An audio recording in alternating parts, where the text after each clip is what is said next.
የክልሉ የፖለቲካ ፓርቲዎች የጋራ ምክር ቤት ምክትል ሰብሳቢ አቶ ግርማ ባሻ ለምርጫው አስቻይ ሁኔታዎችን የማመቻቸት ስራ እየተሰራ ነው ብለዋል። ዛሬ ያለነው ሰባተኛው ጠቅላላ ምርጫ በሚካሄድበት ወቅት ላይ ነው። ስለዚህ እንደ ጋራ ምክር ቤት ጠንከር ያሉ ስራዎችን በጋራ ይዘን እየሰራን ነው። ለምርጫ አስቻይ ሁኔታ ከመፍጠር አኳያ የፖለቲካ ፓርቲዎች ትልቅ ተዋናይና አይተክ ሚና የሚጫወቱ በመሆናቸው በተደጋጋሚ ጊዜ አጀንዳ አድርገን እየተነጋገርን ነው።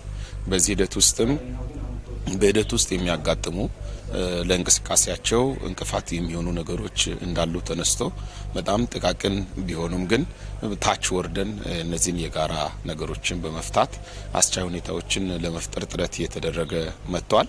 የጋራ ምክር ቤቱ አባል ፓርቲዎች በምርጫ ሕግ መሰረት አባሎቻቸው እንዲያሰለጥኑ መደረጉን ገልጸው የሚስተዋሉ ክፍተቶች እንዲቀረፉ እየተደረገ መሆኑንም ተናግረዋል።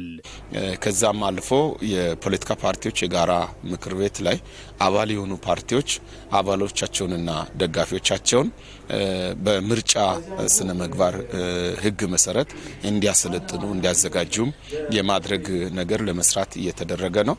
እንደዚሁም ደግሞ የፖለቲካ ፓርቲዎች የጋራ ምክር ቤት ላይ ትልቅ ስፍራ የሚሰጠው የጋራ የቃል ኪዳን ሰነድ አለ። የጋራ ቃል ኪዳን ሰነድን መሰረት በማድረግ አመራሮቻቸውን አባሎቻቸውንና ደጋፊዎቻቸውን እንዲያሰለጥኑ እንዲያዘጋጁም እየተደረገ ይሄድ ያለበት ሁኔታ አለ።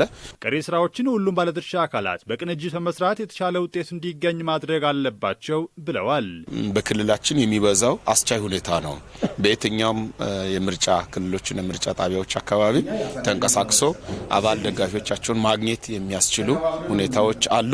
ስለዚህ በዚህ መንገድ ሰባተኛውን ጠቅላላ ምርጫ በተሳትፎም በአጠቃላይ በጥራትም ደረጃ ባደገ ሁኔታ ለመፈጸም የሚያስችሉ ሁኔታዎች እንዳሉ ወስደናል። በመድረኩ ካነጋገርናቸው የምክር ቤቱ አባል ፓርቲ ተወካዮች መካከል አቶ አዲሱ አንበሎ፣ ወይዘሪት ምህረት አባቡ፣ አቶ ኃይሉ ተስፋዬና አቶ ሰለሞን መኮንን እንደ ፓርቲም እንደ የጋራ ምክር ቤትም ለምርጫው አስፈላጊውን ዝግጅት እያደረጉ እንደሚገኙ ገልጸዋል።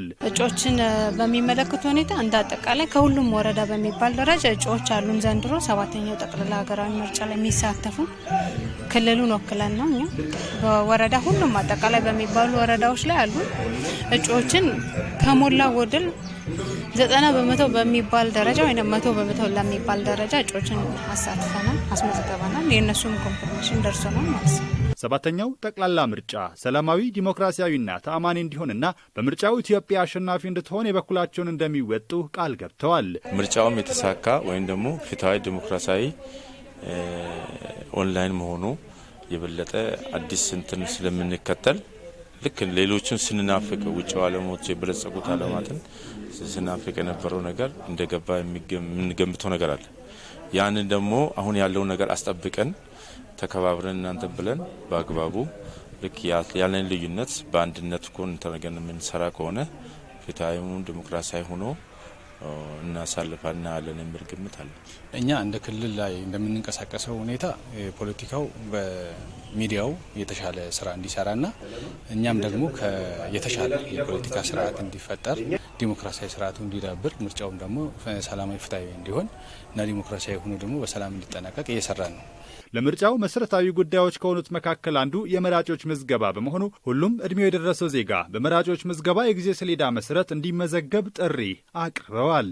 እኔ መራጩ የመጀመሪያው ምንድነው ቅድሜ ምርጫ ላይ መራጩ ካርድ መውሰዱ ነው የመጀመሪያው። ካርድ ከወሰደ በኋላ ነው እንደ አንድ ዜጋ እንደ ግዴታም ደግሞ ለሱ ይሆነኛል ያለው መምረጥ እንደ አንድ መፍቱ ነው። ደግሞ ካርድ መውሰድ ነው የመጀመሪያው። እዛ ጋር ያለው ደግሞ ችግሮች አሁን ዛሬ ያወራን ያለ ነው ምንድነው ታች በተሳሳተ መንገድ መረጃ የሚሰጡ አሉ።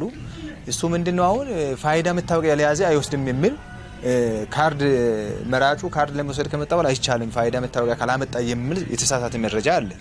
እሷን ትክክል እንዳልሆነ መልእክት ያስተላለፍን ነው። የቀበሌ መታወቂያ የያዘ ካልሆነም ደግሞ 3 ማስረጃ ነዋሪነቱን ማረጋገጥ የሚችል ሰው ከ6 ወር በፊት እዛ አካባቢ ነዋሪ የሆነ ሁሉ የመራጭ ካርድ ወስዶ ቢመርጥ የተሻለ ነው የሚሆነው።